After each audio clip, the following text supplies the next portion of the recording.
Hi hello all welcome to Edusat learning. അപ്പോൾ last ക്ലാസ്സിൽ നമ്മൾ പഠിച്ചത് ലോങ്ങിറ്റ്യൂഡിനൽ വേവ് എന്താണ്, അതുപോലെ അനുപ്രസ്ഥ തരംഗങ്ങൾ എന്താണ്, അതുപോലെ ട്രാൻസ്വേഴ്സ് വേവ് എന്താണ്, അനുദൈർഘ്യ തരംഗങ്ങൾ എന്തൊക്കെയാണെന്നല്ലേ നമ്മൾ ലാസ്റ്റ് ക്ലാസ്സിൽ പഠിച്ചത്. ഇന്ന് അതിൻ്റെ കണ്ടിന്യൂഷൻ ആയിട്ട് തന്നെയാണ് ഇന്നത്തെ ക്ലാസ് തുടങ്ങുന്നത്. അതിനു മുന്നേ നമുക്ക് ഈ ഇത് ലാസ്റ്റ് ക്ലാസ്സിൽ പഠിച്ച ഭാഗത്ത് നിന്ന് ഉറപ്പായിട്ടും ഈ ഓണം എക്സാമിന് വരാൻ പോകുന്ന ഒരു ക്വസ്റ്റ്യൻ ഉണ്ട്. ആ ക്വസ്റ്റ്യൻ ഡിസ്കസ് ചെയ്തിട്ട് നമുക്ക് പോവാം. അപ്പോൾ ഇതാണ് ക്വസ്റ്റ്യൻ.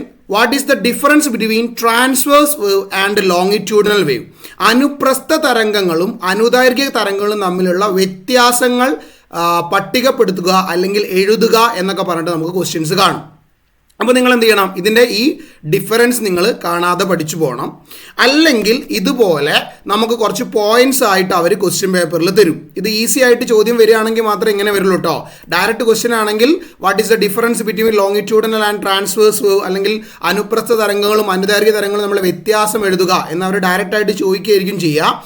ഒരു 3 മാർക്കിനൊക്കെ സാധാരണ കാണാറുണ്ട്. വന്നാൽ നമ്മൾ പഠിച്ച കുട്ടികൾക്ക് വളരെ എളുപ്പത്തിൽ മാർക്ക് സ്കോർ ചെയ്യാനും പറ്റും.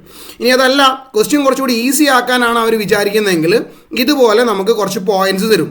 ഇതിൽ ഏതൊക്കെയോ പോയിന്റ്സ് ട്രാൻസ്വേഴ്സ് വേവിൻ്റെയും ഏതൊക്കെയോ പോയിന്റ്സ് ലോങ്ങിറ്റ്യൂഡിനൽ വേവ്സിൻ്റെതാണ്. അപ്പോൾ അത് ഏതൊക്കെയാണെന്ന് വായിച്ചു മനസ്സിലാക്കിയിട്ട് ഇതുപോലെ ടേബിൾ ചെയ്യാൻ അല്ലെങ്കിൽ പട്ടികപ്പെടുത്താനാണ് പരീക്ഷയ്ക്ക് ചോദിക്കുക. അപ്പോൾ അത് നമുക്ക് ആ ക്വസ്റ്റ്യൻ തുടങ്ങുന്നതിന് മുന്നേ കുറച്ച് കാര്യങ്ങൾ അല്ലാതെ പഠിച്ചിട്ട് നമുക്ക് ഈ ക്വസ്റ്റ്യൻ ലാസ്റ്റ് ചെയ്യാം. ഓക്കെ, അപ്പോൾ നിങ്ങൾക്ക് കുറച്ചും കൂടി കാര്യങ്ങൾ കൃത്യമായിട്ട് കാണാതെ പഠിക്കാതെ തന്നെ നമുക്ക് മനസ്സിലാക്കിയിട്ട് പരീക്ഷയ്ക്ക് എഴുതാൻ പറ്റും. സോ ഇതാണ് നമ്മളുടെ ട്രാൻസ്വേഴ്സ് വേവിൻ്റെ ഡയഗ്രാം എന്ന് പറയുന്നത്. നമ്മൾ ലാസ്റ്റ് ക്ലാസ്സിൽ പഠിച്ചതാണ്. എന്താ? പ്രൊപ്പഗേഷൻ ഓഫ് വേവ് അല്ലേ? ഡയറക്ഷൻ ഓഫ് പ്രൊപ്പഗേഷൻ്റെ പെർപെൻഡിക്കുലർ ആയിട്ടാണ് പാർട്ടിക്കിൾ വൈബ്രേറ്റ് ചെയ്യുന്നതെങ്കിൽ ആ വേവിനെ വിളിക്കുന്ന പേരാണ് എന്ത്? ട്രാൻസ്വേഴ്സ് വേവ് അഥവാ അനുപ്രസ്ഥ തരംഗങ്ങൾ. അതായത് തരംഗത്തിൻ്റെ ദിശയ്ക്ക് ലംബമായാണ് കണികകൾ കമ്പനം ചെയ്യുന്നതെങ്കിൽ അത് അനുപ്രസ്ഥ തരംഗങ്ങൾ എന്നാ പഠിച്ചത് അല്ലേ? ലോങ്ങിറ്റ്യൂഡിനൽ വേവ്സും അതിൻ്റെ മൂവ്മെൻറ്റും കാര്യങ്ങളൊക്കെ നമ്മൾ ലാസ്റ്റ് ക്ലാസ്സിൽ പഠിച്ചതാണ്. ഇതാണ് ലോങ്ങിറ്റ്യൂഡിനൽ വേവിൻ്റെ ഡയഗ്രാം വരിക. ഓക്കെ, അഥവാ ലോങ്ങിറ്റ്യൂഡിനൽ വേവ്സ് അഥവാ അനുദൈർഘ്യ തരംഗങ്ങൾ എന്ന് പറയും. എന്തായിരുന്നു ലോങ്ങിറ്റ്യൂഡിനൽ വേവ് എന്ന് പറഞ്ഞാൽ? ഡയറക്ഷൻ ഓഫ് പ്രൊപ്പഗേഷൻ ഓഫ് വേവിൻ്റെ പാരലൽ ആയിട്ടാണ് പാർട്ടിക്കിൾ വൈബ്രേറ്റ് ചെയ്യുന്നത്. അതായത് എങ്ങോട്ടാണോ വേവ് പോകുന്നത് അതേ ഡയറക്ഷനിലാണ് കണികകൾ കമ്പനം ചെയ്യുന്നതെങ്കിൽ അതാണ് എന്ത് എന്ന് പറയുന്നത്? ലോങ്ങിറ്റ്യൂഡിനൽ വേവ് അഥവാ അനുദൈർഘ്യ തരംഗങ്ങൾ എന്ന് പറയുന്നത്. അപ്പോൾ ഇത് രണ്ടും ഓക്കെയാണ്. ലാസ്റ്റ് ക്ലാസ്സിലെ ടോപ്പിക്കാണ്, ഒന്ന് റിവൈസ് ചെയ്തേ ഉള്ളൂ. ഇനി നമുക്ക് ഡയഗ്രമാണ് കാണിച്ചിട്ടുള്ളത്. എന്ത് ചെയ്തു? ലോങ്ങിറ്റ്യൂഡിനൽ വേവ്സ്, ട്രാൻസ്വേഴ്സ് വേവിൻ്റെ ഡയഗ്രം, അനുപ്രസ്ഥ തരംഗത്തിൻ്റെ ഡയഗ്രവും കാണിച്ചു, അതേപോലെ ലോങ്ങിറ്റ്യൂഡിനൽ വേവ്സിൻ്റെ ഡയഗ്രവും കാണിച്ചു അല്ലെ? അനുദൈർഘ്യ തരംഗത്തിൻ്റെ ഡയഗ്രം. ഇത് രണ്ടും പരീക്ഷയ്ക്ക് ഉണ്ടാവും കേട്ടോ, നോക്കി വെക്കുക. ഇനി നമ്മൾ കുറച്ച് കാര്യങ്ങൾ പഠിക്കാൻ പോവുകയാണ്. ആദ്യം വേവിനെ കുറിച്ച് കുറച്ച് കാര്യങ്ങൾ, തരംഗത്തിൻ്റെ സവിശേഷതകൾ അഥവാ ക്യാരക്ടറിസ്റ്റിക്സ് ഓഫ് വേവ് എന്ന് പറഞ്ഞാൽ നിങ്ങൾ ടെക്സ്റ്റ് ബുക്കിലുള്ള ഒരു ചെറിയ ടോപ്പിക്ക് നമുക്ക് ഇന്ന് നോക്കാം. അത് കഴിഞ്ഞിട്ട് നമുക്ക് മറ്റേ ക്വസ്റ്റ്യൻ ആൻസർ ചെയ്യുന്നതായിരിക്കും കുറച്ചും കൂടി നല്ലത്. അപ്പോൾ ഇതാണ് നമ്മളുടെ എന്ത് എന്ന് പറയുന്നത്? ഒരു ട്രാൻസ്വേഴ്സ് വേവ് അല്ലെങ്കിൽ ഒരു വേവ് എന്ന് പറയുന്നത്. ക്ലിയർ അല്ലേ? ഈ 0 എന്ന് പറയുന്നതാണ് ആ വേവിൻ്റെ എന്ത് എന്ന് പറയുന്നത്? Starting point. ഈ 0 എന്ന് പറയുന്ന പോയിന്റ് നമ്മൾ നേരെ ഇങ്ങനെ ഒരു ഗ്രാഫ് വരച്ചാൽ ആ ഗ്രാഫിനെ പറയുന്ന പേരാണ് ഇക്വിലിബ്രിയം പോയിന്റ് അഥവാ തുലനസ്ഥാനം. നമ്മൾ പഠിച്ചതാ, ഒരു വസ്തു കമ്പനം ചെയ്യാതെ അല്ലെങ്കിൽ തുലനം ചെയ്യാതെ അല്ലെങ്കിൽ ഓസിലേറ്റ് ചെയ്യാതെ ഇരിക്കുമ്പോൾ അതിൻ്റെ പൊസിഷനെ വിളിക്കുന്ന പേരാണെന്ത്? ഇക്വിലിബ്രിയം പൊസിഷൻ എന്ന് പറയുന്നത്. അപ്പോൾ ഇതേപോലെ ഒരു വേവ് സ്റ്റാർട്ട് ചെയ്യാതെ അല്ലെങ്കിൽ വേവ് അവിടെ ഇല്ല എങ്കിൽ ആ പോയിന്റിനെ പറയുന്ന പേരാണെന്ത്? ഇക്വിലിബ്രിയം പോയിന്റ് എന്ന് പറയുന്നത്. അതാണ് ഇവിടെ ഓയിൽ വരച്ചിരിക്കുന്ന ഈ ഗ്രാഫ് എന്ന് പറയുന്നത്. ക്ലിയർ ആണല്ലോ? ഇനി ഈ ഓയിൽ നിന്ന് എയിലോട്ട് സ്റ്റാർട്ട് ചെയ്ത് ഇതിലെ വന്ന് ബിയിലൂടെ വന്ന് സി എന്ന് പറയുന്ന പോയിന്റിലൂടെ ഡി എന്ന് പറയുന്ന പോയിന്റിലൂടെ ഇ എന്ന് പറയുന്ന പോയിന്റിലൂടെ എഫിലേക്ക് എത്തിയതാണ് നമ്മളുടെ എന്ത് എന്ന് പറയുന്നത്? Transverse wave. അല്ലെങ്കിൽ ഇതാണ് ഒരു വേവിൻ്റെ ഡയഗ്രാം എന്ന് പറയുന്നത്. കുറച്ച് മുന്നേ കാണിച്ചു തന്നു.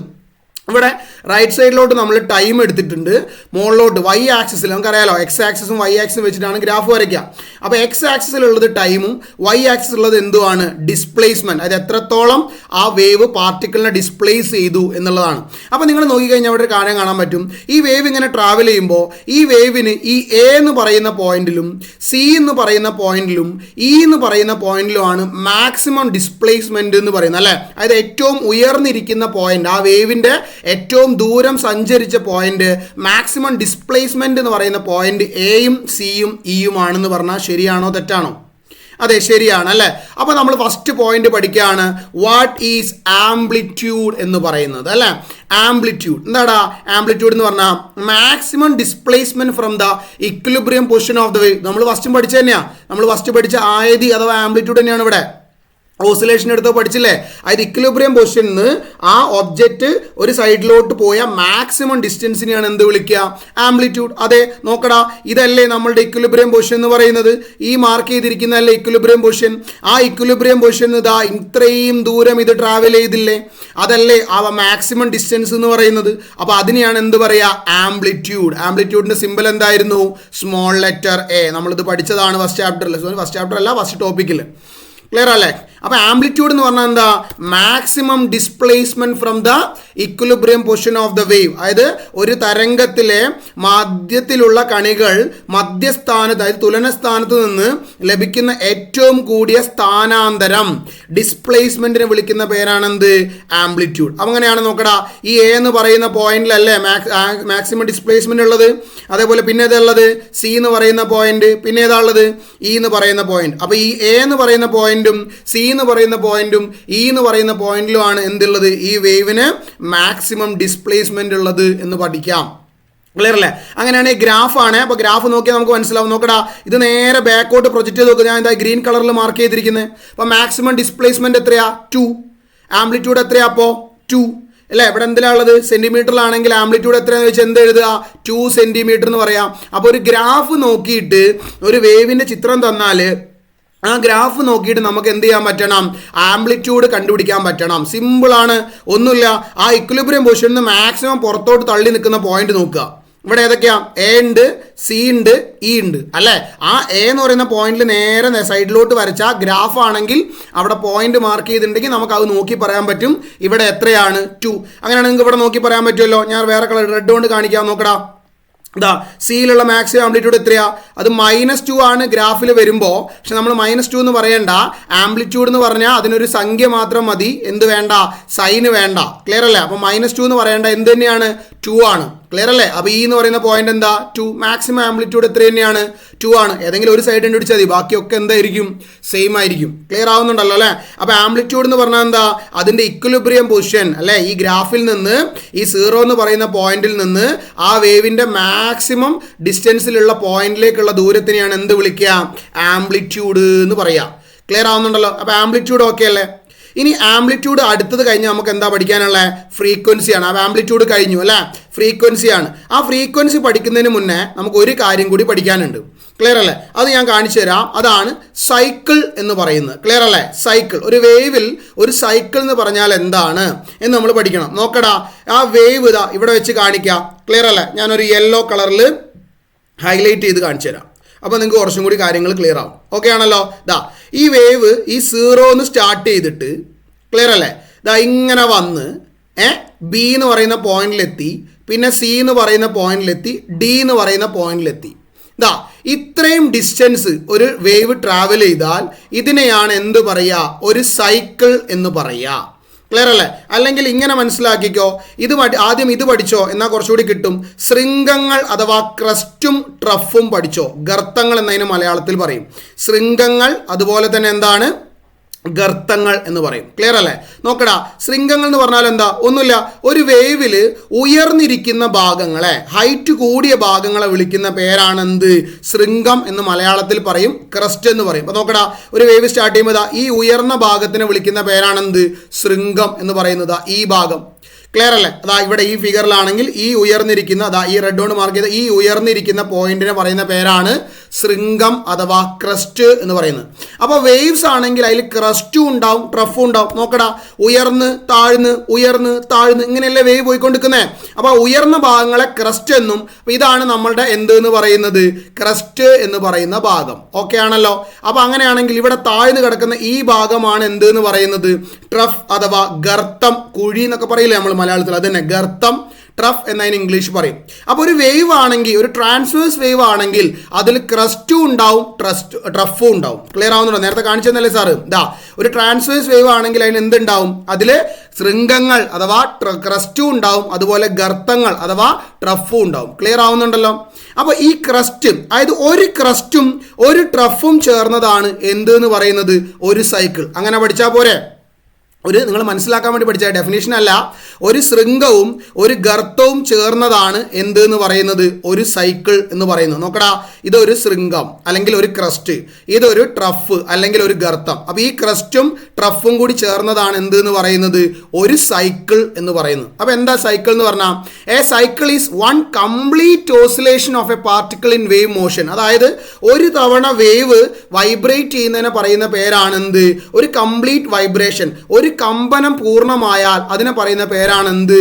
സൈക്കിൾ എന്ന് പറയുന്നത്. അതായത് ഒരു ക്രസ്റ്റും ഒരു ട്രഫും കഴിഞ്ഞാൽ അതിനെ പറയുന്ന പേരാണ് എന്ത്? എന്താ പറയാ? സൈക്കിൾ എന്ന് പറയാ. ക്ലിയർ ആവുന്നുണ്ടല്ലോ? സൈക്കിൾ ഓക്കെ അല്ലേ? അപ്പൊ അങ്ങനെയാണെങ്കിൽ ഈ ഫിഗറിൽ സൈക്കിൾ എന്ന് പറയുന്നത് ഏത് ഭാഗമാണ്? നോക്ക്, ഒന്നും കൂടി സാറ് കാണിച്ചു തരാം. ഹൈലൈറ്റ് ചെയ്യാണ്. ഇതല്ലേ ഒരു ക്രസ്റ്റ് എന്ന് പറയുന്നത്? അതെ, ഈ 0 മുതൽ ബി വരെ ഉള്ളതല്ലേ 0A-B, ഇതല്ലേ ഒരു ക്രസ്റ്റ് എന്ന് പറയുന്നത്? അതെ, അതേപോലെ ഇതല്ലേ ഒരു ട്രഫ് അല്ലെങ്കിൽ ഒരു ഗർത്തം എന്ന് പറയുന്നത്? അപ്പോൾ ഒരു ക്രസ്റ്റും അല്ലേ ഒരു ട്രഫും അല്ലെങ്കിൽ ഒരു ശൃംഗവും ഒരു ഗർത്തവും ചേർന്നാൽ അതിനെ പറയുന്ന പേരാണെന്ത്? ഒരു സൈക്കിൾ എന്ന് പറയുന്നത്. അപ്പോൾ ഈ ഹൈലൈറ്റ് ചെയ്തിരിക്കുന്നതാണ് എന്ത് എന്ന് പറയുന്നത്? ഒരു സൈക്കിൾ എന്ന് പറയുന്നത്. ക്ലിയർ ആവുന്നുണ്ടല്ലോ? അങ്ങനെയാണെങ്കിൽ നമുക്ക് ഫ്രീക്വൻസി പഠിക്കുന്നതിന് മുന്നേ പീരീഡ് പഠിക്കാം. അപ്പോൾ കുറച്ചും കൂടി കാര്യങ്ങൾ ക്ലിയർ ആവും. പീരീഡ് എന്താ നോക്കടാ? പീരീഡ് എന്ന് പറഞ്ഞാൽ എന്താണെന്ന് നോക്കിക്കേ. ക്ലിയർ അല്ലേ? പീരീഡ് എന്ന് പറഞ്ഞാൽ ഒരു ടൈമാണ്. നമ്മൾ പഠിച്ചിട്ടുള്ള ഫസ്റ്റ് ചാപ്റ്ററിൽ അല്ലേ, ഫസ്റ്റ് ടോപ്പിക്കിൽ നമ്മൾ പഠിച്ചതാ. ഈ പാഠത്തിന്റെ ഫസ്റ്റ് ഭാഗങ്ങൾ നമ്മൾ പഠിച്ചതാ. ഓസിലേഷൻ പഠിക്കും. എന്താണ് പീരീഡ്, എന്താണ് ആംപ്ലിറ്റ്യൂഡ്, എന്താണ് ഫ്രീക്വൻസി, അതൊക്കെ തന്നെ ഇവിടെ ചെറിയ ചെറിയ മാറ്റങ്ങളേ ഉള്ളൂ. സെയിം സാധനങ്ങൾ തന്നെയാണ് കേട്ടോ, കൺഫ്യൂഷൻ അടിക്കണ്ട. പീരീഡ് നമ്മൾ എന്ത് ലെറ്ററാണ് കാണിക്കല്? ടി എന്ന് പറഞ്ഞ ലെറ്റർ വെച്ചല്ലേ കാണിക്കല്? അതെ, പീരീഡ് എന്ന് പറഞ്ഞാൽ ടി ആണ്. അപ്പൊ ടൈം ആണല്ലോ, കിട്ടിയല്ലോ. അപ്പൊ എന്താടാ? ഒരു സൈക്കിള് കംപ്ലീറ്റ് ചെയ്യാൻ. ക്ലിയർ അല്ലേ? നോക്കുക, period it is the time taken by the particle in medium to complete one cycle. ഒരു പൂർണ്ണ കമ്പനം, അതാണ് സൈക്കിൾ എന്ന് പറയുന്നത് കേട്ടോ. ഒരു സൈക്കിൾ പൂർത്തിയാക്കാൻ എടുക്കുന്ന സമയമാണ് എന്ത് എന്ന് പറയുന്നത്? ടൈം പീരീഡ് എന്ന് പറയുന്നത്. അതായത് ഇവിടെ ഇപ്പം നോക്കടാ, ഈ ഗ്രാഫ് നോക്കടാ, ഇവിടെ നോക്ക് 0 സെക്കൻഡ്, 0.5 സെക്കൻഡ്, 1 സെക്കൻഡ്. കാണുന്നുണ്ടോ? സെക്കൻഡിലാണ് ടൈം ഉള്ളത്. 1 സെക്കൻഡ്, 1.5 സെക്കൻഡ്. കണ്ടോ? അപ്പൊ എന്താടാ നോക്കടാ, ഒരു സൈക്കിൾ കംപ്ലീറ്റ് ചെയ്യാൻ എന്താ? ഒരു സൈക്കിൾ എന്ന് പറഞ്ഞാൽ എന്താ? ഒരു ക്രസ്റ്റും ഒരു ട്രഫും അല്ലേ, ഒരു ഗർത്തവും ഒരു ശൃംഗവും ചേർന്നല്ലേ? അപ്പൊ ഇതാണ് സൈക്കിൾ. ഈ മഞ്ഞയോട് ഹൈലൈറ്റ് ചെയ്ത് വെച്ചല്ലേ? അപ്പൊ ഇത് കംപ്ലീറ്റ് ചെയ്യാൻ എത്ര ടൈം എടുത്തു? 1 സെക്കൻഡ്. അപ്പൊ ടൈം പീരീഡ് എന്ന് പറഞ്ഞാൽ എന്താണ്? ഒരു സൈക്കിൾ കംപ്ലീറ്റ് ചെയ്യാൻ എടുത്ത ടൈമിനെയാണ് എന്ത് പറയാ? Time period. നമ്മൾ ഓസിലേഷനിൽ പഠിച്ചത് എന്തായിരുന്നു? ഒരു ഓസിലേഷൻ കംപ്ലീറ്റ് ചെയ്യാൻ എടുത്ത ടൈമാണ് ടൈം പീരീഡ് എന്ന് പറയുന്നത് അല്ലേ? ഒരു ഓസിലേഷൻ കംപ്ലീറ്റ് ചെയ്യാൻ എത്ര സമയം വേണോ അതിനെയാണ് ടൈം പീരീഡ് എന്ന് പറയുക. അതേപോലെ ഒരു വേവിന് ഒരു സൈക്കിൾ കംപ്ലീറ്റ് ചെയ്യാൻ എത്ര സമയം വേണം അതിനെയാണ് എന്ത് പറയുക? ടൈം പീരീഡ് എന്ന് പറയാം. അപ്പൊ ഇങ്ങനെ ഒരു ഗ്രാഫ് തന്നാൽ നമുക്ക് ടൈം പീരീഡ് നോക്കി കണ്ടുപിടിക്കാൻ പറ്റണം. പരീക്ഷയ്ക്ക് അത് വെച്ചിട്ടാണ് ക്വസ്റ്റ്യൻസ് ഉണ്ടാവുക. ക്വസ്റ്റ്യൻ ഉണ്ടാവുന്ന ഏരിയ ആണ്, വളരെ ഇമ്പോർട്ടൻ്റ് ആണ്. നിങ്ങൾ നോക്കിക്കഴിഞ്ഞാൽ മനസ്സിലാവും. ഇവിടെ സെക്കൻഡ് ടൈം ഇവിടെ എക്സ് ആക്സിൽ കൊടുത്തിട്ടുണ്ട്, ഡിസ്പ്ലേസ്മെന്റ് ഇവിടെ വൈ ആക്സിൽ കൊടുത്തിട്ടുണ്ട്. ഈ വൈ ആക്സിലെ ഡിസ്പ്ലേസ്മെന്റ് നോക്കിയാൽ നമുക്ക് എന്ത് കിട്ടും? ആംപ്ലിറ്റ്യൂഡ് കിട്ടും. നമുക്ക് അങ്ങനെ കണ്ടുപിടിച്ചു. ആംപ്ലിറ്റ്യൂഡ് എത്രയാണ്? 2 സെന്റിമീറ്റർ ആണ് നമ്മൾ കണ്ടുപിടിച്ചു. അതേപോലെ ടൈം പീരീഡ് കാണാൻ പറ്റും. എന്താ ടൈം പീരീഡ് എന്ന് പറഞ്ഞാൽ? ഒരു സൈക്കിൾ കംപ്ലീറ്റ് ചെയ്യാൻ എടുത്ത സമയത്തിനെയാണ് എന്ത് പറയുക? ടൈം പീരീഡ് എന്ന് പറയാം. ക്ലിയർ ആവുന്നുണ്ടല്ലോ അല്ലേ? അങ്ങനെയാണ് ഒരു സൈക്കിൾ കംപ്ലീറ്റ് ചെയ്യാൻ എത്തുന്നു. 0.5 സെക്കൻഡ് ആണോ? അല്ല. 0.5 സെക്കൻഡ് എന്ന് പറഞ്ഞാൽ എന്താ? ഒരു ക്രസ്റ്റ് കംപ്ലീറ്റ് ആവാനാണ് 0.5 അല്ലേ? ഒരു ട്രഫ് കംപ്ലീറ്റ് ചെയ്യാൻ വീണ്ടും 0.5. അങ്ങനെയാണെങ്കിൽ ഒരു ക്രസ്റ്റും ഒരു ട്രഫും ചേർന്നതല്ലേ ഒരു സൈക്കിൾ എന്ന് പറഞ്ഞാൽ? അങ്ങനെയാണെങ്കിൽ 0.5 ഇങ്ങനെയൊന്നും വേണ്ട, ജസ്റ്റ് ഡയറക്റ്റ് ഇവിടെ നോക്കിയാൽ മതി. 0 to 1 അല്ലേ? 1 സെക്കൻഡ് സമയം കൊണ്ടാണ് ആ വേവ് എന്ത് ചെയ്തത്? ഒരു കംപ്ലീറ്റ് ആയിട്ട് ഒരു സൈക്കിൾ എന്ത് ചെയ്തത്? കംപ്ലീറ്റ് ചെയ്തത്. അങ്ങനെയാണെങ്കിൽ ഒരു സൈക്കിൾ കംപ്ലീറ്റ് ചെയ്യാൻ എടുത്ത സമയത്തിനെയാണ് എന്ത് പറയുക? ടൈം പീരീഡ് എന്ന് പറയുക. അങ്ങനെയാണെങ്കിൽ ഈ ക്വസ്റ്റ്യനിൽ ആൻസർ എത്രയാണ്? ടൈം പീരീഡ് എത്രയാണെന്ന് വെച്ചാൽ നിങ്ങൾ എത്രയാ പറയാ? 1 സെക്കൻഡ് ആണെന്നാണ് പറയാ. ആംപ്ലിറ്റ്യൂഡ് കിട്ടിയല്ലോ. ഇവിടെ ആംപ്ലിറ്റ്യൂഡ് എത്രയാ? 2 മീറ്റർ ആണ്. ക്ലിയർ അല്ലേ? സോറി 2 മീറ്റർ അല്ല, മീറ്റർ ആണോ സെന്റിമീറ്റർ ആണോ എന്ന് ക്വസ്റ്റ്യനിൽ നോക്കട്ടോ. ഇവിടെ സെന്റിമീറ്റർ ആയതുകൊണ്ട് സെന്റിമീറ്റർ പറഞ്ഞാൽ മതി. സോ ആൻസർ 2 മീറ്റർ അല്ല 2 സെന്റിമീറ്റർ ആണ് വരിക. ഇവിടെ സെന്റിമീറ്ററിലാണ് തന്നത്, അതുകൊണ്ടാണ് മീറ്ററിലാണെ മീറ്ററിൽ എഴുതുക, സെന്റിമീറ്ററിലാണെ സെന്റിമീറ്ററിൽ എഴുതുക. ടൈം പിന്നെ അവർ സെക്കൻഡിലേ തരുള്ളൂ, അതുകൊണ്ട് പ്രശ്നമല്ല. ക്ലിയർ ആവുന്നുണ്ടല്ലോ? അപ്പോൾ എന്തൊക്കെയായി? ആംപ്ലിറ്റ്യൂഡായി, അതുപോലെ തന്നെ ആയതിയായി, അതുപോലെ തന്നെ എന്തായി? ടൈം പീരീഡായി അല്ലേ? അപ്പോൾ പീരീഡ് എന്ന് പറഞ്ഞാൽ എന്താ? ഒരു സൈക്കിൾ കംപ്ലീറ്റ് ചെയ്യാൻ എടുത്ത ടൈം. ഈ ഇക്വേഷനൊക്കെ നമ്മൾ മുന്നേ പഠിച്ചാട്ടോ. ആ ഇക്വേഷനൊക്കെ ഇവിടെ അത് തന്നെയാണ്. ഫ്രീക്വൻസിൻ്റെ റെസിപ്രോക്കൽ എടുത്താൽ എന്ത് കിട്ടും? ടൈം പീരീഡ് കിട്ടും. അപ്പോൾ ആദ്യം നമുക്ക് ഫ്രീക്വൻസി എന്താണെന്ന് കൂടി പറയാം. അപ്പോൾ ഇനി അടുത്ത പഠിക്കാനുള്ള എന്താ? ഫ്രീക്വൻസി ആണ്. The frequency of A wave is the number of cycle that pass through A point in 1 second. മാറ്റി പഠിക്കരുതേ. ടൈം പീരീഡ് എന്ന് പറഞ്ഞാൽ ഒരു സൈക്കിൾ കംപ്ലീറ്റ് ചെയ്യാൻ എത്ര സമയം വേണോ ആ സമയത്തിനെയാണ് എന്ത് പറയുക? ടൈം പീരീഡ് എന്ന് പറയുക. ഈ തന്ന ഗ്രാഫിൽ ടൈം പീരീഡ് 1 സെക്കൻഡ് ആണ്. അതിൻ്റെ അർത്ഥം എല്ലാ ടൈം പീരീഡും 1 സെക്കൻഡ് ആണെന്നല്ല. ഒരു സൈക്കിൾ കംപ്ലീറ്റ് ചെയ്യാൻ, ഒരു ക്രസ്റ്റും ഒരു ട്രഫും നടന്നിട്ട് ഒരു വേവ് ഒരു തവണ വൈബ്രേറ്റ് ചെയ്യാൻ, അല്ലെങ്കിൽ ഒരു സൈക്കിൾ കംപ്ലീറ്റ് ചെയ്യാൻ എത്ര ടൈം എടുത്തു, അതിനെയാണ് എന്ത് പറയുക? ടൈം പീരീഡ് എന്ന് പറയുക. അത് ഇവിടെ 1 സെക്കൻഡ് ആയി പോയതാണ്. ഈ തന്ന എക്സാമ്പിളിൽ 1 സെക്കൻഡ് ആണ്, അത്രയേ ഉള്ളൂ. എന്നാൽ ഫ്രീക്വൻസി എന്ന് പറഞ്ഞാൽ അങ്ങനെയല്ല. ഒരു സെക്കൻഡ് സമയത്തിൽ, അതവിടെ വളരെ ഇമ്പോർട്ടൻ്റ് ആണ് കേട്ടോ. ഫ്രീക്വൻസി എന്ന് പറഞ്ഞാൽ എന്താ? ഒരു സെക്കൻഡ് സമയത്തിൽ എത്ര സൈക്കിൾ കംപ്ലീറ്റ് ചെയ്തു അതിനെയാണ് എന്ത് പറയുക? ഫ്രീക്വൻസി എന്ന് പറയുക. Number of cycle per second. Clear അല്ലേ? ഒരു സെക്കൻഡിൽ എത്ര സൈക്കിൾ ആ വേവ് ട്രാവൽ ചെയ്തു അതിനെയാണ് എന്ത് പറയുക? ഫ്രീക്വൻസി എന്ന് പറയുക. ഇവിടെ ഈ ക്വസ്റ്റ്യനിൽ നോക്കിയാൽ മതി. ഈ ക്വസ്റ്റ്യനിൽ ഫ്രീക്വൻസി എന്ന് പറയുന്നത് എന്ത് തന്നെ ആയിരിക്കും? 1 ആയിരിക്കും. എന്താ സാർ അങ്ങനെ പറഞ്ഞത്? എന്താ ഫ്രീക്വൻസി പറഞ്ഞാൽ? എടാ ഒരു സെക്കൻഡ് സമയം കൊണ്ട് എത്ര സൈക്കിൾ കംപ്ലീറ്റ് ചെയ്യുന്നല്ലേ? ഈ ഫിഗർ നോക്കടാ. ഒരു സെക്കൻഡ് സമയം കൊണ്ട് ഒരു ട്രഫും ഒരു ക്രസ്റ്റും അല്ലേ മൂപ്പര് കംപ്ലീറ്റ് ചെയ്തുള്ളൂ. അതായത് ഒരു സൈക്കിൾ അല്ലേ കംപ്ലീറ്റ് ചെയ്തുള്ളൂ.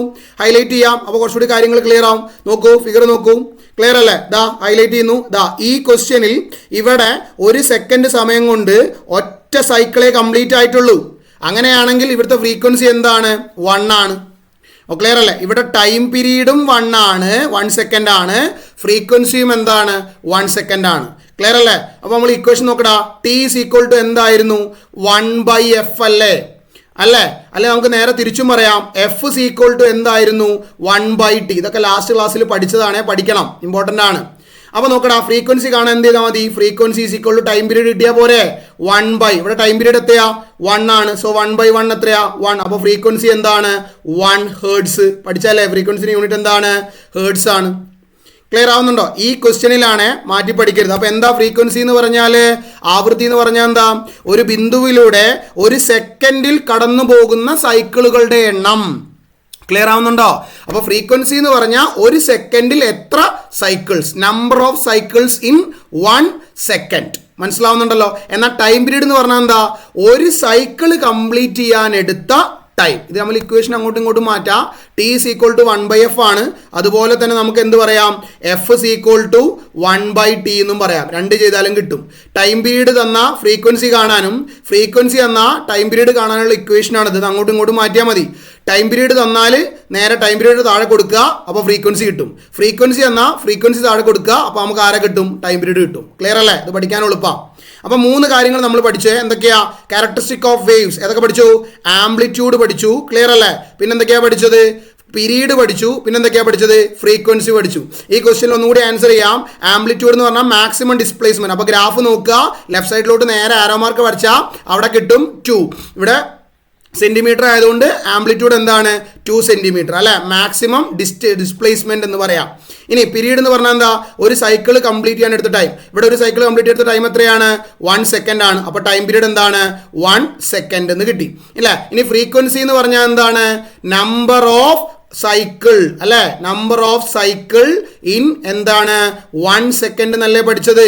അപ്പോൾ നോക്കടാ, ഇവിടെ ഒരു സെക്കൻഡിൽ ഒരു സൈക്കിൾ മാത്രമേ കംപ്ലീറ്റ് ചെയ്തുള്ളൂ. സോ 1/1 നമുക്ക് എന്ത് കിട്ടും? 1 ഹേർട്സ് എന്ന് കിട്ടും. സാർ ഇപ്പം എഴുതിയ അതേ ആൻസർ തന്നെ പിന്നെ റിപ്പീറ്റ് ചെയ്യുന്നുള്ളൂ. ക്ലിയർ ആവുന്നുണ്ടോ? അപ്പോൾ ഇത് 3 കിട്ടി. ഇനി നമുക്ക് ലാസ്റ്റ് ടോപ്പിക്കാണ്, ബട്ട് വെരി ഇമ്പോർട്ടൻറ്റ്. പരീക്ഷയ്ക്ക് ഡെഫിനേഷൻ ചോദിക്കുന്ന ക്വസ്റ്റ്യൻ ആണ്. What is wave length? Okay, wave length എന്താണ് എന്ന് പരീക്ഷയ്ക്ക് ചോദിക്കാറുണ്ട്. വേവ് ലെങ്ത്തിന് ഒരുപാട് ഡെഫിനേഷൻസ് ഉണ്ട്. ഓക്കെ, 3 ഡെഫിനിഷൻ നിങ്ങളുടെ ടെക്സ്റ്റ് ബുക്കിൽ തന്നെ ഉണ്ട്. അത് 3 ഞാനിവിടെ സ്ലൈഡിൽ ഇൻക്ലൂഡ് ചെയ്തിട്ടുണ്ട്. ക്ലിയർ അല്ലേ? പക്ഷേ പരീക്ഷയ്ക്ക് ചോദിച്ചാൽ നിങ്ങൾ ഇതിൽ ഏതെങ്കിലും ഒന്ന് മതി. പക്ഷെ പഠിച്ചു വെക്കുമ്പോൾ എല്ലാം മനസ്സിലാക്കി വെക്കുക. ഓരോന്ന് വായിക്കാം. It is the distance travelled by the wave during the time taken by each particle in the medium to complete one cycle. അതാണ് സൈക്കിൾ മനസ്സിലാക്കിയ ഒക്കെ പഠിക്കാൻ എളുപ്പം. നോക്കടാ, ഒന്നും കൂടി പറയാം. ഒരു വേവ് ഒരു സൈക്കിൾ കൊണ്ട് എത്ര ദൂരം ട്രാവൽ ചെയ്തു? എന്താ ഒരു സൈക്കിൾ എന്ന് പറഞ്ഞാൽ? ഒരു ക്രസ്റ്റും ഒരു ട്രഫും ചേർന്നതല്ലേ ഒരു സൈക്കിൾ എന്ന് പറഞ്ഞാൽ. അങ്ങനെയാണെങ്കിൽ നിങ്ങൾ നോക്കടാ, ഈ 0 മുതൽ ഈ D വരെ ഈ വേവ് എത്ര ദൂരം ട്രാവൽ ചെയ്തിട്ടുണ്ടോ അതിനെ വിളിക്കുന്ന പേരാണ് എന്ത് എന്ന് പറയുന്നത്? വേവ് ലെങ്ത് എന്ന് പറയുന്നത്. ക്ലിയർ ആണോ? ക്ലിയർ ആണല്ലോ അല്ലേ? ഓക്കെ, അപ്പോൾ വേവ് ലെങ്ത് പറഞ്ഞാൽ എന്താ? The distance travelled by the wave to complete one cycle അല്ലേ? ഒരു സൈക്കിൾ പൂർണ്ണമാക്കാൻ ഒരു തരംഗം സഞ്ചരിച്ച ദൂരത്തിനെ വിളിക്കുന്ന പേരാണ് എന്ത്? അതിൻ്റെ തരംഗ ദൈർഘ്യം അഥവാ വേവ് ലെങ്ത് എന്ന് പറയുക. അതൊരു ഡെഫിനിഷനാണ്. രണ്ടാമത്തെ ഡെഫിനിഷൻ, ഇത് ട്രാൻസ്വേഴ്സ് വേവിൻ്റെ കേസിലാട്ടോ. ട്രാൻസ്വേഴ്സ് വേവിൻ്റെ കേസിൽ വേവ് ലെങ്ത് എന്താണെന്ന് പറയുന്ന ഡെഫിനിഷനാണ്. അതുപോലെ മൂന്നാമത് കൊടുത്തിരിക്കുന്നത് ലോങ്ങിറ്റ്യൂഡിനൽ വേവ്സിൻ്റെ കേസിൽ വേവ് ലെങ്ത് എന്താണെന്ന് പറയുന്ന ഡെഫിനിഷനാണ്. ഓക്കെ അല്ലേ? അപ്പോൾ ട്രാൻസ്വേഴ്സ് വേവിൻ്റെ കേസ് പറയാം. The distance between two consecutive എന്ന് പറഞ്ഞാൽ എന്താ? അടുത്തടുത്ത് കിടക്കുന്ന ആളുകളെ വിളിക്കുന്ന പേരാണെന്ത്? കോൺസിക്യൂട്ടീവ് എന്ന് പറയുന്നത്. The distance between two consecutive crest or two consecutive trough, അതായത് അടുത്തടുത്ത് കിടക്കുന്ന ക്രസ്റ്റുകൾ തമ്മിലോ അടുത്തടുത്ത് കിടക്കുന്ന ട്രഫുകൾ തമ്മിലോ ഉള്ള ദൂരത്തിനെ വിളിക്കുന്ന പേരാണ് എന്ത്? വേവ് ലെങ്ത് എന്ന് പറയുന്നത്. എക്സാമ്പിളായിട്ട് സാർ ഇവിടെ വരച്ച് കാണിക്കാം. ഓക്കെ അല്ലേ? താഴെ നോക്കൂ. ഇതൊരു പോയിന്റ് ആണ്. ഇതാണ് ഇതിൻ്റെ ഇക്വിലിബ്രിയം പൊസിഷൻ എന്ന് വിചാരിക്കാം. ഓക്കെ ആണല്ലോ?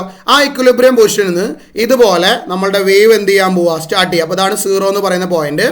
ഇവിടുന്ന് എന്ത് ചെയ്തു? നമ്മളുടെ വേവ് സ്റ്റാർട്ട് ചെയ്തു. ഇങ്ങനെ സ്റ്റാർട്ട് ചെയ്തു. ഇതൊരു ക്രസ്റ്റ്, ഇതൊരു ട്രഫ്. ഇപ്പോൾ ഒരു സൈക്കിൾ കംപ്ലീറ്റ് ആയി, 1 സൈക്കിൾ. വീണ്ടും അടുത്ത ക്രസ്റ്റ്, അടുത്ത ട്രഫ്, രണ്ടാമത്തെ സൈക്കിൾ കംപ്ലീറ്റ് ആയി. ഇനി അങ്ങനെ പോയി കഴിഞ്ഞാൽ സൈക്കിൾ വീണ്ടും വന്നുകൊണ്ടിരിക്കും. അപ്പോൾ നോക്കടാ, ഇനി നിങ്ങൾ കൃത്യമായിട്ട് ഫിഗറിലേക്ക് നോക്കണേ. നോക്ക്, ഇതല്ലേ ഒരു ക്രസ്റ്റ് എന്ന് പറയുന്നത്? ക്ലിയർ ആവുന്നുണ്ടല്ലോ അല്ലേ? ആണ്. അപ്പോൾ ഇതാണ് അടുത്ത ക്രസ്റ്റ് എന്ന് പറയുന്നത്. അപ്പോൾ വേണേൽ നമുക്ക് ഇങ്ങനെയും പറയാം, 2 ക്രസ്റ്റുകൾക്കിടയിലുള്ള ഡിസ്റ്റൻസിനെയാണ് എന്ത് പറയുക? വേവ് ലെങ്ത് എന്ന് പറയുക. ക്ലിയർ അല്ലേ? ഒന്നെങ്കിൽ ഇങ്ങനെ പറയാം, ഒരു സൈക്കിൾ കംപ്ലീറ്റ് ചെയ്യാൻ ഇവിടെ മുതൽ റെഡ് കൊണ്ട് മാർക്ക് ചെയ്ത് ആ 0 മുതൽ ട്രാവൽ ചെയ്ത് ഈ കാണുന്ന ബിയിലെത്താൻ എത്ര ടൈം എടുത്തു അതിനെയാണ് എന്ത് പറയുക? എത്ര ടൈം എടുത്തുന്നല്ല, എത്ര ലെങ്ത് ആ വേവ് ട്രാവൽ ചെയ്തു, ആ ഡിസ്റ്റൻസിനെയാണ് എന്ത് പറയുക? ആ വേവിൻ്റെ വേവ് ലെങ്ത് എന്ന് പറയാം. അങ്ങനെ അല്ല എന്നുണ്ടെങ്കിൽ നമുക്ക് ഇങ്ങനെയും പറയാം, ഒരു വേവ് നമ്മൾ കൺസിഡർ ചെയ്യുക. ക്ലിയർ അല്ലേ? ആ വേവിൻ്റെ 2 ക്രസ്റ്റുകൾ തമ്മിലുള്ള ദൂരമാണ്, അതായത് ഈ ക്രസ്റ്റും 2 ക്രസ്റ്റുകൾ തമ്മിലുള്ള ദൂരമാണ് ആ വേവിൻ്റെ എന്ത് എന്ന് പറയുന്നത്? വേവ് ലെങ്ത് എന്ന് പറയുന്നത്. അങ്ങനെയും നമുക്ക് പറയാം. ഓക്കെ ആണല്ലോ? അപ്പോൾ ഇതാണ് ഡെഫിനിഷൻ. ഇതാണ് the distance between 2 consecutive crest or 2 consecutive trough. Consecutive എന്ന് പറഞ്ഞാൽ അടുത്തടുത്ത് കിടക്കുന്ന 2 ശൃംഖങ്ങൾ തമ്മിലോ അടുത്തടുത്ത് കിടക്കുന്ന 2 ഗർത്തങ്ങൾ തമ്മിലോ ഉള്ള അകലമാണ് എന്ത് എന്ന് പറയുന്നത്? തരംഗ ദൈർഘ്യം എന്ന് പറയുന്നത്. അങ്ങനെയും വേണമെങ്കിൽ പറയാം. നോക്കടാ, ഫിഗർ നോക്കടാ, ക്രസ്റ്റ് മാത്രമാണോ ഉണ്ടാവുക? ഇങ്ങനെ ആയിട്ട് വരച്ചു കഴിഞ്ഞാൽ എന്തുണ്ടാവും? ട്രഫ് ഉണ്ടാവും. അപ്പോൾ ഇതൊരു ഗർത്തം, ഒരു ട്രഫ്, ഇത് രണ്ടാമത്തെ ഗർത്തം അഥവാ ട്രഫ്. അപ്പോൾ ഇത് തമ്മിലുള്ള ദൂരം, ഇവർ തമ്മിലുള്ള ദൂരവും വേണേൽ നമുക്ക് എന്ത് പറയാം? Wave length. നോക്കണേ, വേറെ അല്ല കേട്ടോ, ഇതൊക്കെ ഒന്നാ. ഇവിടുന്ന് ഈ തമ്മിലുള്ള ഡിസ്റ്റൻസും ഇവർ തമ്മിലുള്ള ഡിസ്റ്റൻസും ഇനി ഈ 0 മുതൽ B വരെ, അതായത് ഒരു സൈക്കിൾ കംപ്ലീറ്റ് ചെയ്യാൻ എടുത്ത ഡിസ്റ്റൻസും സെയിം ആയിരിക്കും. അതായത് ഒരു വേവിൻ്റെ വേവ് ലെങ്ത് കണ്ടുപിടിക്കാൻ 3 മാർഗങ്ങളുണ്ട്. സോ 3 ഡെഫിനേഷനായിട്ട് നമുക്ക് പഠിക്കാം. ഒന്നെങ്കിൽ ആ വേവ് സ്റ്റാർട്ട് ചെയ്ത പോയിന്റ് മുതൽ ആ വേവിൻ്റെ ഒരു സൈക്കിൾ കംപ്ലീറ്റ് ചെയ്യാൻ എടുത്ത പോയിന്റ് വരെയുള്ള ഡിസ്റ്റൻസ് മെഷർ ചെയ്യാം. അതാണ് വേവ് ലെങ്ത്. അല്ലെങ്കിൽ ആ വേവിൻ്റെ ഒരു കോൺസിക്യൂട്ടീവ് ആയിട്ടുള്ള ക്രസ്റ്റും നെക്സ്റ്റ് കോൺസിക്യൂട്ടീവ് ആയിട്ടുള്ള ക്രസ്റ്റും തമ്മിലുള്ള ഡിസ്റ്റൻസ് മെഷർ ചെയ്യാം. അടുത്തടുത്ത് കിടക്കുന്ന ശൃംഖങ്ങൾ തമ്മിലുള്ള ദൂരം. അതല്ല എങ്കിൽ അടുത്തടുത്ത് കിടക്കുന്ന 2 ഗർത്തങ്ങൾ അല്ലെങ്കിൽ അടുത്തടുത്ത് കിടക്കുന്ന 2 ട്രഫുകൾ തമ്മിലുള്ള ഡിസ്റ്റൻസ് മെഷർ ചെയ്താലും നമുക്ക് ആരെ കിട്ടും? വേവ് ലെങ്ത് കിട്ടും. മനസ്സിലായല്ലോ. അപ്പോൾ ഈ ഫിഗറിനകത്ത് നമുക്കിവിടെ ഡിസ്റ്റൻസ് കൊടുത്തിട്ടില്ല, അതുകൊണ്ട് നമുക്ക് എന്ത് ചെയ്യാൻ പറ്റില്ല, വേവ് ലെങ്ത് കാണാൻ പറ്റില്ല. ഇനി സപ്പോസ് ഞാൻ പറയാണ് ഈ 0 മുതൽ, ഓക്കെ അല്ലടാ, ഈ 0 മുതൽ ഈ D വരെ ട്രാവൽ ചെയ്തത് 2 മീറ്റർ ആണെന്ന് വിചാരിച്ചോ. അല്ലെ പോട്ടെ, നമ്മൾ നേരത്തെ കുറേ 2 തന്നെ പറയുമ്പോൾ കുറേ ഡൗട്ട് വരും, നമുക്ക് 2 വേണ്ട, മാറ്റിയടിക്കാം. ഓക്കെ, ഈ 0 മുതൽ ഇവിടം വരെ ട്രാവൽ ചെയ്യാൻ ഈ വേവ് 5 മീറ്റർ എടുത്തു എന്ന് വിചാരിച്ചോ. ക്ലിയർ അല്ലേ? 0 to D വരെ ട്രാവൽ ചെയ്യാൻ എത്ര എടുത്തു? ഒരു സൈക്കിൾ കംപ്ലീറ്റ് ചെയ്യാൻ എത്ര എടുത്തു? 5 മീറ്റർ. അങ്ങനെയാണ് ഇവിടുത്തെ വേവ് ലെങ്ത് എത്രയാടാ? 5 മീറ്റർ. വേവ് ലെങ്ത് നമ്മൾ നീട്ടി വലിച്ച് വേവ് ലെങ്ത് ഒന്നും എഴുതണ്ട, നമുക്ക് സിമ്പിൾ ഉണ്ട്. ഈ സിമ്പിളിനെയാണ് എന്ത് പറയുക, ലാംഡ എന്നാണ് വിളിക്കുക. ഓക്കെ അല്ലേ? ഇങ്ങനെ ഒരു വര വരയ്ക്കുക, മുകളിൽ കൂടെ ഇങ്ങനെ ഒരു വര വരയ്ക്കുക, ലാംഡ. ഓക്കെ, ലാംഡ എന്ന് പറയുന്ന ലെറ്റർ വെച്ചിട്ടാണ് നമ്മൾ ആരെ കാണിക്കുക, വേവ് ലെങ്ത്. അപ്പോൾ ഇങ്ങനെ എഴുതിയാൽ മതി, ലാംഡ ഈസ് ഈക്വൽ ടു എന്താണ്, 5 മീറ്റർ. നിങ്ങൾ ഇന്നത്തെ ക്ലാസ്സിൽ ജസ്റ്റ് ടോപ്പിക് കോൺസെപ്റ്റ് മാത്രം പഠിച്ചാൽ മതി. നമുക്ക് അടുത്ത ക്ലാസ്സിൽ കുറച്ച് പ്രോബ്ലംസ് ആയിട്ട് ഞാനൊരു ക്ലാസ് വരുന്നുണ്ട്. അപ്പോൾ നോക്കടാ, വേവ് ലെങ്ത്തിനെ ഡിനോട്ട് ചെയ്യുന്ന സിമ്പിൾ എന്താ, ദ ഗ്രീക്ക് ലെറ്റർ ലാംഡ. കണ്ടോ, is use to denote the wave length and unit എന്തായിരിക്കും, എപ്പോഴും മീറ്ററിലാ പറയാ. എടാ, വേവിൻ്റെ ലെങ്ത് ആ പേര് തന്നെ ഉണ്ട്, തരംഗത്തിൻ്റെ ദൈർഘ്യം. ഒരു വേവ് ട്രാവൽ ചെയ്ത ലെങ്ത്തിനെ വിളിക്കുന്ന പേരാണ്, ഒരു സൈക്കിൾ ട്രാവൽ ചെയ്യാൻ ആ വേവ് എടുത്ത ലെങ്ത്തിനെ വിളിക്കുന്ന പേരാണെന്ത്, വേവ് ലെങ്ത് അഥവാ തരംഗത്തിന്റെ ദൈർഘ്യം. അപ്പോൾ ലെങ്ത് നമ്മൾ മീറ്ററിലല്ലേ പറയാ. സോ വേവ് ലെങ്ത്തിന്റെ യൂണിറ്റ് എന്താ, മീറ്റർ ആണ്. ക്ലിയർ ആവുന്നുണ്ടോ?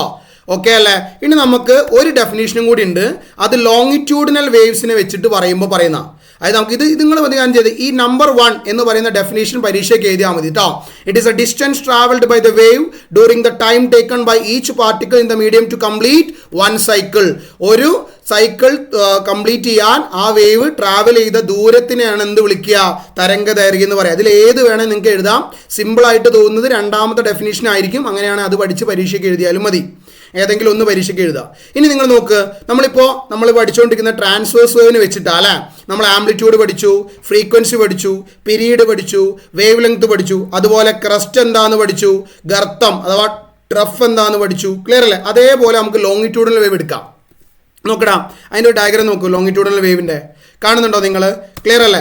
അപ്പോൾ ഇത് എങ്ങനെയാണ്, വേവ് ഇങ്ങനെ ട്രാവൽ ചെയ്തുകൊണ്ടിരിക്കുക കണ്ടോ. അപ്പോൾ ഇങ്ങനെ ട്രാവൽ ചെയ്യുമ്പോൾ കണ്ടോ, ഈ ചില ഭാഗങ്ങൾ കണ്ടോ നിങ്ങൾ, ഇതാ ഇവിടെ ചില ഭാഗങ്ങൾ ഇങ്ങനെ അടുത്തടുത്തിട്ടാണുള്ളത് അല്ലേ, ചില ഭാഗങ്ങൾ അങ്ങനെ ഗ്യാപ്പിലാണ് വരുന്നത്, കാണുന്നില്ലേ? ചില ഭാഗങ്ങൾ വന്നിങ്ങനെ നമ്മൾ ലാസ്റ്റ് ക്ലാസ് കാണിച്ച ഒരു പാർട്ടികളൊന്ന് മറ്റേ പാർട്ടികൾ മുകളിൽ ഇടിക്കുക ചെയ്യുക. ആ ഇടിക്കുന്ന സ്ഥലത്ത് അവിടെ ഒരു ചെറിയ എന്താ പറയുക, കംപ്രഷൻ എന്നാ പറയുക അതിനെ. ക്ലിയർ അല്ല? അവിടെ ഒരു പ്രഷർ ഉണ്ടാവും. ഒരു പാർട്ടിക്കിൾ വേറെ പാർട്ടികളൊന്ന് ഇടിക്കുമ്പോഴാണ് അവിടെ ഇങ്ങനെ ട്രാവൽ ചെയ്ത് പോകാമെന്ന് ലാസ്റ്റ് ക്ലാസ് നമ്മൾ കാണിച്ചിട്ടുണ്ടായിരുന്നു. അപ്പോൾ അങ്ങനെ ചില ഭാഗങ്ങളിൽ ഇങ്ങനെ എന്ത് കാണാം, ഇതുപോലെ അടുത്തടുത്ത് കിടക്കുന്ന ഭാഗങ്ങൾ കാണാം ഇതുമാതിരി. അതുപോലെ ചില ഭാഗങ്ങൾ ഇതുപോലെ വിട്ട് കിടക്കുന്ന ഭാഗങ്ങൾ കാണാം. ക്ലിയർ അല്ലേ? അപ്പോൾ ഒരു ലോങ്ങിറ്റ്യൂഡിനൽ വേവിൽ പ്രഷർ കൂടിയ ഭാഗങ്ങളെ ഈ ഭാഗത്ത് പ്രഷർ കൂടുതൽ, കാരണം ഈ കൂട്ടി ഇടിക്കുകയല്ലേ ചെയ്യാം. നമ്മൾ പറഞ്ഞാൽ ഒരു പാർട്ടിക്കിൾ വന്ന് മറ്റേ പാർട്ടിക്കിൾ ഇടിച്ച് ഇത് തിരിച്ചു പോകും. അപ്പോൾ ഇടിക്കുന്ന സമയത്ത് അവിടെ കംപ്രഷൻ ഉണ്ടാവും. ക്ലിയർ അല്ലേ? അല്ലെങ്കിൽ ഉച്ചമർദ്ദ മേഖല, അവിടെ പ്രഷർ കൂടുതലായിരിക്കും. അതുകൊണ്ടാണ് ആ ഭാഗത്തിന് എന്ത് വിളിക്കുന്നത്, ഉച്ചമർദ്ദ മേഖല അഥവാ കംപ്രഷൻ. നമ്മൾ ഷോർട്ടാക്കിയിട്ട് സി എന്ന് പറയും. അതുപോലെ ലോങ്ങിറ്റ്യൂഡിനൽ വേവ്സിൽ ചില ഭാഗങ്ങളിൽ പ്രഷർ കുറവായിരിക്കും. ഈ ഭാഗങ്ങൾ റൗണ്ട് ചെയ്ത ഈ ഭാഗങ്ങളിലൊക്കെ എന്തായിരിക്കും, പ്രഷർ കുറവായിരിക്കും. അതായത് അവിടെ മർദ്ദം കുറവായിരിക്കും. അതുകൊണ്ട് അവിടെ വിളിക്കുന്ന പേരാണ് നീചമർദ്ദ മേഖല അഥവാ റെയർ ഫ്രാക്ഷൻ. അതായത് മർദ്ദം കൂടിയ ഭാഗം ഉച്ചമർദ്ദ മേഖല, മർദ്ദം കുറഞ്ഞ ഭാഗം നീചമർദ്ദ മേഖല അഥവാ റെയർ ഫ്രാക്ഷൻ എന്ന് പറയും. അപ്പോൾ കംപ്രഷൻ്റെ ഷോർട്ട് ഫോം ആക്കിയിട്ട് സി എന്നും റെയർ ഫ്രാക്ഷനെ ഷോർട്ട് ആക്കിയിട്ട് ആർ എന്നുമാണ് കൊടുത്തത്. അപ്പോൾ അവിടെ അതായത് നമ്മുടെ ലോങ്ങിറ്റ്യൂഡിനൽ വേവ്സിനകത്ത് ക്രസ്റ്റും ട്രസ്റ്റും ഉള്ളതുമായി ഇവിടെ റെയർ ഫ്രാക്ഷനും കംപ്രഷനും ഉള്ളത് മനസ്സിലാക്കണം കേട്ടോ. ട്രാൻസ്വേഴ്സ് വേവിനകത്ത് ക്രസ്റ്റും ട്രസ്റ്റും ഉള്ളതുമാതിരി, അതായത് ശൃംഗങ്ങളും ഗർത്തങ്ങളും ഉള്ളതുപോലെ തന്നെ നമ്മളെ ലോങ്ങിറ്റ്യൂഡിനൽ വേവ്സ് അനുദൈർഘ്യ തരംഗത്തിൽ ക്രസ്റ്റും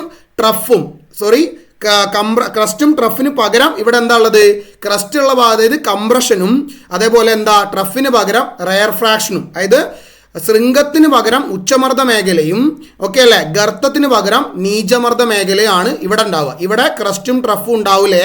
ലോങ്ങിറ്റ്യൂഡിനൽ വേവ്സിനകത്ത് കംപ്രഷൻ കൂടി വന്നിങ്ങനെ ഇടിക്കില്ല ചെയ്യുക. അപ്പോൾ എന്താ നോക്ക്, ഫിഗർ വേണം ഒന്നുകൂടി കാണിച്ചു തരാം. ഡയഗ്രാം നോക്ക്, നിങ്ങൾക്ക് മനസ്സിലാവാനാണ് വീണ്ടും കാണിച്ചു തരുന്നത്. ഈ ഡയഗ്രത്തിൽ നിങ്ങൾക്ക് എല്ലാം മനസ്സിലാവും. കണ്ടോ, ചില ഭാഗങ്ങൾ അടുത്തടുത്തിട്ടുള്ളത്, ചില ഭാഗങ്ങൾ എന്താണ് വിട്ടുവിട്ടിട്ടുള്ളത്. അങ്ങനെ അടുത്തടുത്ത ഭാഗത്ത് പ്രഷർ കൂടുതലായിരിക്കും, മർദ്ദം കൂടുതലല്ലേ. ആ മർദ്ദം കൂടിയ ഭാഗമാണ് എന്ത്, കംപ്രഷൻ അഥവാ ഉച്ചമർദ്ദ മേഖല. ആ മർദ്ദം കുറഞ്ഞ ഭാഗമാണ് വിട്ടുവിട്ടുക്കുന്ന ഭാഗത്തിനാണ് എന്ത് പറയുക, റെയർ ഫ്രാക്ഷൻ അഥവാ നീചമർദ്ദ മേഖല എന്ന് പറയാം.